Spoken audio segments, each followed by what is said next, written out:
안녕하세요. JD 부장구사의 소장 조도입니다. 오늘은 인공지능으로 인한 애플, 마이크로소프트의 미래라는 주제로 말씀드리도록 하겠습니다. 2023년 5월 10일 수요일 시간입니다. 작은 돈 투자는 그냥 하시고 큰 돈 굴릴 때는 정확한 최신 버전 매뉴얼로 투자하시기 바랍니다. JD 부장구소 유튜브 멤버십은 영상 및 링크를 타고 가입하시면 됩니다. 뉴욕 마켓워치 인플레 부채 한도 협상 주목, 주식 채권 떨어지고 달러 올랐다라는 기사가 있는데요. 어제는 나스닥이 0.63%, S&P 500 지수는 0.46%, 다우존스 지수는 0.17% 하락하며 3대 지수 모두 하락했습니다. 메인 이슈입니다. CPI 앞두고 시장은 관망세. 미국 소비자 물가 지수 CPI가 오늘 가장 큰 이벤트인데요. 한국 시간으로 9시 30분에 발표를 합니다. 지난달 CPI는 5.2% 예측했는데 실제로는 5.0% 나왔습니다. 이번에는 CPI가 5.0% 나올 것으로 예측하고 있습니다. 이 얘기는 시장이 CPI에 크게 떨어질 것이라 기대하지 않고 있다는 것이죠. 연준이 이미 다음 달 금리 동결을 시사를 했습니다. 패드워치에서는 다음 달 금리 동결 예상을 75% 예상하고 있습니다. 따라서 CPI가 6%대처럼 폭등이 나오지 않는 한 다음 달부터는 연준의 금리는 동결입니다. 그러니 CPI는 이제 금리의 영향이 별로 없다는 얘기입니다.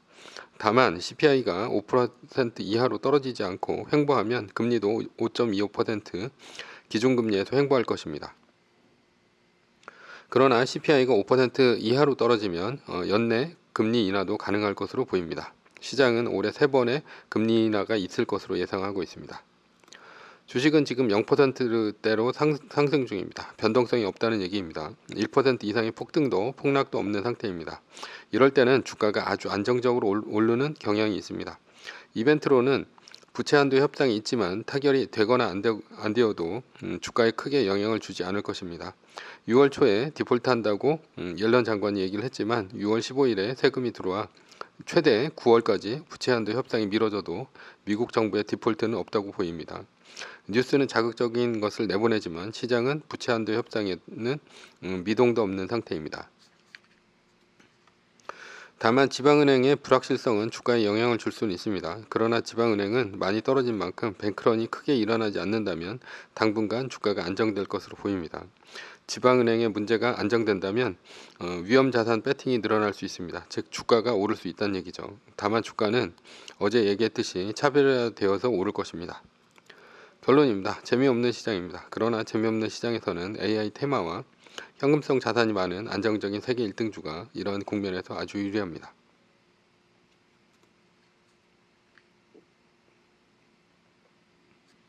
서브 이슈입니다. 인공지능으로 인한 애플 마이크로소프트의 미래. 챗 GPT에 학생들 뺏겼다 미 온라인 교육기업 주가 반토막이라는 기사가 있는데요. 미국의 온라인 교육 업체인 체그의 주가가 2023년 5월 3일 하루에 48%나 폭락했습니다. 이유는 챗 GPT로 인해 사업에 타격을 받았기 때문입니다. 체그가 하는 일은 학생들의 숙제를 도와주는 일인데요. 누가 합니까? 사람이 학생들이 질문하면 답변을 해줍니다. 그런데 문제는 시간이죠. 사람이 숙제를 대신해 주는데 몇 시간 또는 며칠이 걸립니다. 그러나 챗 GPT에 물어보면 1초면 답변을 해줍니다. 그러니 체그의 신규 사용자가 급감을 했고 결국 체그의 주가는 하루에 48%나 급락을 했습니다. AI의 효과가 이처럼 곳곳에서 서서히 나타나고 있습니다. AI는 이제 일상이 되어가고 있습니다. 미국식 영어의 힘, 필리핀 인도 제치고 세계 최대 콜센터로라는 기사가 있는데요. 인도의 콜센터 노동자가 35만 명이고 필리핀 콜센터 노동자가 40만 명입니다. 인도에서 필리핀으로 콜센터를 옮기는 이유는 인건비는 필리핀이 300불로 인도의 250불보다 비싸긴 하지만 미국식 영어를 쓰기 때문입니다. 그런데 만약 AI가 말을 한다면 75만 명의 콜센터 직원들은 모두 사라질 것입니다. 오리지널 미국식 영어를 쓰는 자지도 않고 수백만 명의 사람들을 상대할 수 있는 AI가 이들을 대신할 수 있습니다. 이제 AI는 현실로 다가오고 있습니다. 그렇다면 AI가 일자리를 없애면 어떻게 됩니까? 그만큼 기업의 생산성이 좋아져 매출이 올라가고 그로 인해서 순이익이 증가합니다. 결국 AI를 쓰면 기업의 주가는 올라갑니다. 그러니 AI 구독 모델이 각 기업의 공기업 공공기관, 개인 등으로 퍼져나갈 것입니다. 당연히 AI를 만드는 기업의 주가는 더 올라갈 것입니다. 여기까지는 누구나 하는 생각입니다. 여기서부터 한 번 더 생각을 해봅시다. 제가 생각하는 것은 일자리가 아니라 컴퓨팅 파워입니다. 컴퓨팅 파워는 다운그레이드 될 것으로 보입니다. 이게 무슨 얘기냐? 이제는 컴퓨터의 사양이 아주 좋을 필요가 없다는 얘기가 됩니다. 요즘 AI로 그림을 그려 뼈 때리는 팩폭 인문학 콘텐츠를 만들고 있습니다. 프로그램은 미드전이라는 그림 그리는 AI인데요. 프롬프트라고 해서 컴퓨터에 명령어를 치면 1분 안에 퀄리티 좋은 그림을 순식간에 만들어줍니다. 이 프로그램을 쓰고부터는 그림 그리는 것을 포기했습니다. 원래 웹툰에 관심이 많아서 그림을 그려 인스타에 포스팅을 하곤 했습니다. 그런데 이젠 그럴 필요가 없습니다.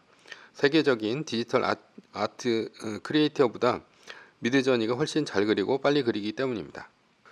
게다가 제가 평생 그림만 그려도 이 인공지능 프로그램보다 잘 그릴 자신이 없습니다. 따라서 그림을 그리는 것은 AI를 쓰고 차라리 이것을 가지고 기획이나 연출을 해서 컨텐츠를 만드는 편이 낫겠다 생각했습니다. 그래서 이젠 그림 그리는 취미 활동을 안 합니다. 물론 미드저니, 스테이블 디퓨전, 달2 등의 그림 그리는 AI가 일러스트레이터의 직업을 없애줄 것입니다. 그러나 제가 주목한 것은 컴퓨팅 파워입니다. 만약 이 정도의 퀄리티 있는 그림을 그리려면 노트북은 어림도 없고 최고 사양의 컴퓨터를 구비했어야 했습니다.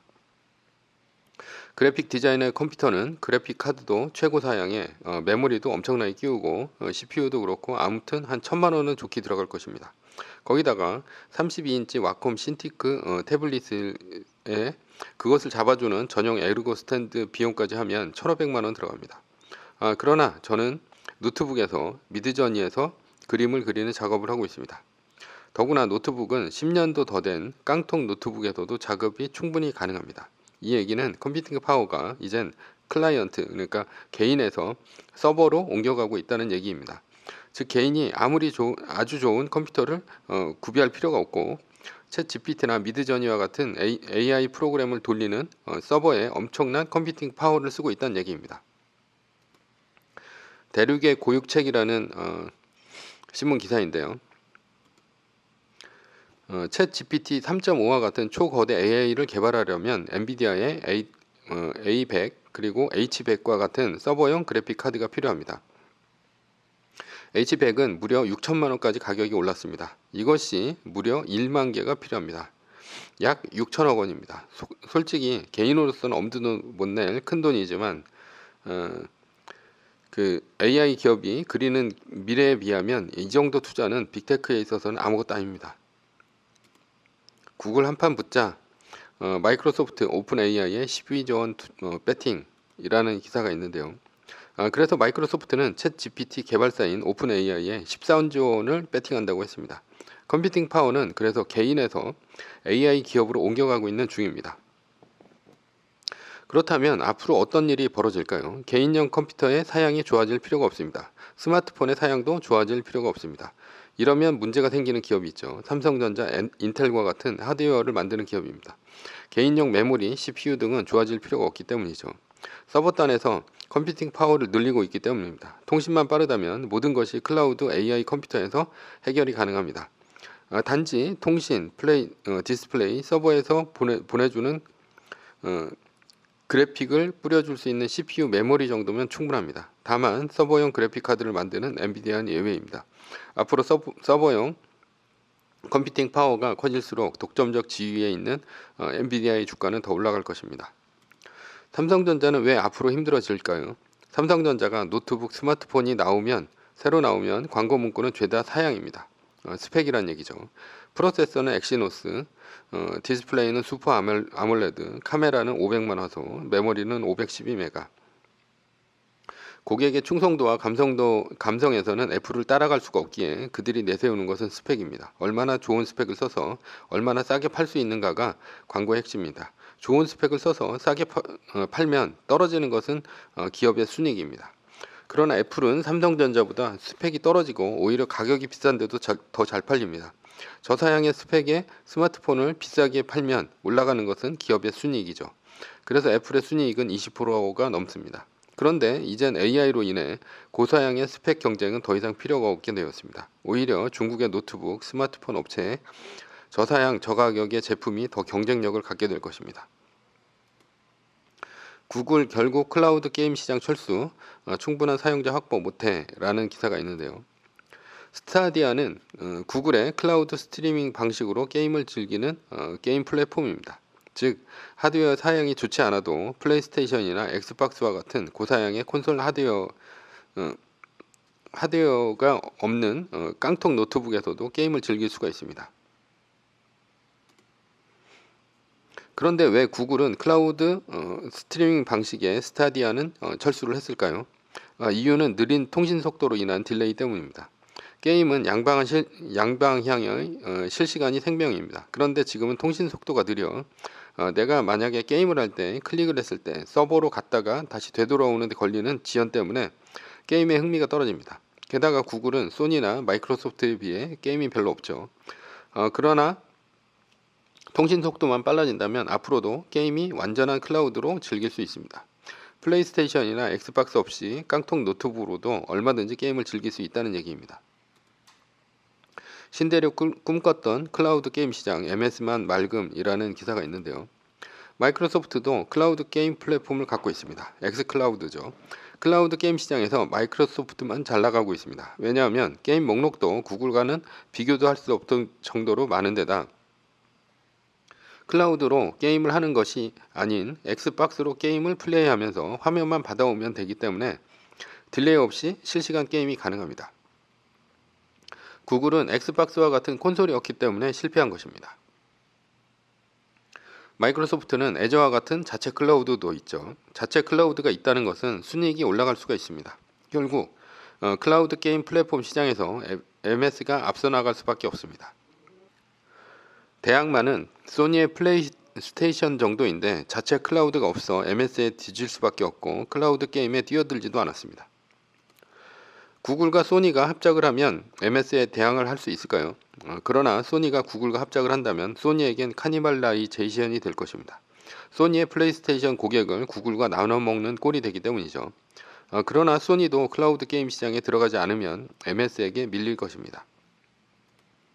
결국 MS는 클라우드 게임에서 왕좌를 차지할 것입니다. 그래서 MS가 PC게임의 강자인 블리자드를 인수하려 한 것입니다. 언젠가는 엑스박스가 아닌 깡통 노트북에서도 클라우드 게임을 하게 될 날이 올 수 있기 때문입니다. 아니, MS가 블리자드를 인수를 하면 엑스클라우드 방식으로 PC게임을 할 수 있을 것입니다. 즉 노트북으로 게임을 하고 화면만 스트리밍 방식으로 받아오면 되니 말입니다.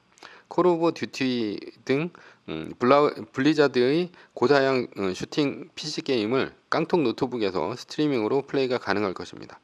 역시 클라우드 방식은 개인용 컴퓨터의 저사양화를 가져올 것입니다. 앞으로 시장은 어떻게 될까요? 양분될 것입니다.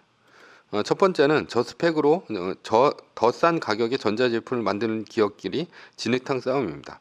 삼성전자는 중국의 샤오미, 오포, 비보와 같은 저사양 스마트폰 기업과 심지어 인도, 베트남 기업과도 싸움을 해야 합니다. 순이익은 더 떨어지고 그로 인해 기업은 더 어려워질 것이고 주가는 더 떨어질 것입니다. 삼성전자의 메모리, 인텔의 CPU는 개인용이 더 안 팔려 힘들어질 것입니다. 두 번째는 저스펙으로 더 비싼 가격의 전자제품을 만드는 브랜드 기업입니다. 애플은 노트북, 스마트폰 등을 저사양으로 만들어도 고객의 충성도로 인해 아주 비싸게 팔아먹을 수 있습니다. 순이익은 올라가고 주가는 더 오를 수 있습니다. 애플의 생태계와 브랜드가 있기에 가능한 일입니다. 스마트폰, 노트북, 하드웨어가 저사양 저스펙으로도 가능하다면 생태계는 지금보다 훨씬 더 넓어질 것입니다. 동남아시아, 인도, 아프리카의 저소득 국가에서도 노트북, 스마트폰이 깔릴 수 있습니다. 따라서 생태계를 갖고 있는 기업이 미래에도 유리해집니다. 애플, 구글, 마이크로소프트 등 말입니다. 서버로 모든 프로그램을 돌린다면 어떻게 될까요? 모든 프로그램이 구독형 모델로 갈 것입니다. 구독형 모델은 어떤 점이 기업에게 좋을까요? 첫 번째는 주가가 꾸준히 올라갑니다. 매달 결제를 하는 구독형 모델은 삼성전자와 같이 메모리가 잘 팔릴 때는 주가가 올랐다가 안 팔리면 주가가 떨어지는 사이클 산업이 아닙니다. 매달 꾸준히 결제를 하는 충성도 높은 고객을 바탕으로 합니다. 구독자만 꾸준히 늘어난다면 주가는 꾸준히 올라갑니다. 구독자가 더 이상 늘지 않는다면 이미 들어와 있는 구독 모델에 중독된 구독자들에게 가격을 올려 다시 순이익을 높일 수 있습니다. 마치 과자 기업이 과자의 가격을 올리거나 과자의 중량을 줄여 순이익을 올리는 것처럼 말입니다. 그러나 반대로 사이클 산업의 기업은 한번 팔아먹고 땡입니다. 따라서 주가의 멀티플을 크게 줄 수가 없습니다. 퍼가 10 이상 되기 힘듭니다. 두 번째는 독과점 기업입니다.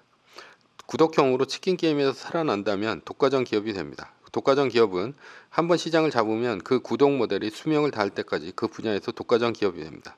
마이크로소프트가 윈도우를 가지고 개인용 PC 시장에서 수십 년간 1등 자리를 지켰습니다.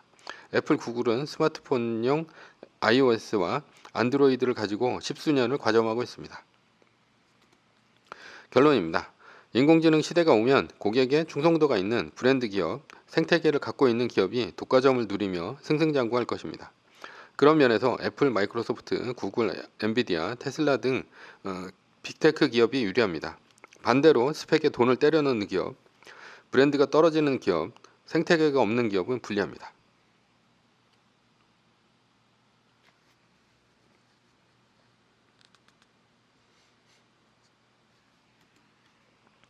결론 매뉴얼입니다. 세계 1등 주식은 전고점 대비 2.5% 떨어질 때마다 10%씩 팔면서 리밸런싱을 하다가 나스닥 마이너스 3%가 뜨면 말뚝을 박는 것입니다. 그러다 반등이 시작되면 V자 반등 리밸런싱을 하면 됩니다. 자세한 내용은 JD 부장구소 다음 카페의 조던 칼럼을 참조하시거나 동영상 밑에 리밸런싱 말뚝박기 댓글 링크를 참조하시기 바랍니다. 전제는 세계 1등 주식은 우상해야 합니다. 매뉴얼을 지키며 세계 1등에 투자하면 매년 25%의 복리로 10년간 10배, 20년간 100배로 재산을 불릴 수도 있습니다. 위의 상황은 매뉴얼일 뿐입니다. 따를 사람은 따르고 참고할 사람은 참고하시면 됩니다. 주식을 사고 파는 것에 대한 모든 책임과 이득은 본인에게 있습니다. 매뉴얼을 지키려면 머리를 쓰지 말고 머리를 쓰려면 매뉴얼을 지키지 맙시다. 오늘은 인공지능으로 인한 애플, 마이크로소프트의 미래라는 주제로 말씀드렸고요. 지금까지 JD 부장구소의 소장 조던이었습니다. 컨텐츠가 좋았다면 구독, 좋아요, 알람 설정 부탁드립니다. 지금까지 들어주셔서 감사합니다.